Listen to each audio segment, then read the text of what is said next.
شو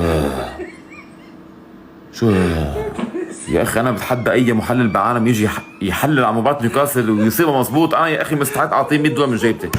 يحلل على مباراه نيوكاسل، انا مستعد يا معلم ارفع له القبعه واعطيه $100 من جيبتي. يا اخي هول يا معلم حسب الطقس كيف عندهم بيلعبوا، بيخسروا بيربحوا. لكن معلم 3 مباريات قدام باريس جاردون تعادلوا بالغلط، قدام تشيلسي 4 بلعنا، وقدام يونايتد خسرون، وهلا بيخسروا قدام المرتبه الاخيره انه ايفرتون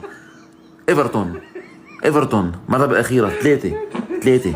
جيبوا لي محلل يا معلم، حدا بيحلل يفهمني باللي عم يصير لهون حاليا. يا اخي مش عم مستوعب، قسما بالله مش عم مستوعب. يا اخي ماني واعي باللي عم يصير، والله ماني واعي. ما حدا يقول لي يا اخي في باللي عم تشوفه قدامك. حاسس حالي قاعد يا معلم بكابوس مش عم بوعى منه يا اخي. لك هول شياطين الضحك يا معلم، هالموسم ما خلى حدا الا يضحك عليهم. لك حتى بدوري ابطال تحت كاس راي تحت كوبي الحاكم، ولك اي فريق بيلعب هون بيشلتوه جلد. حاطين راسهم براسنا صار له 6 سنين، ولك 6 سنين مش عارفين نربح اليوم.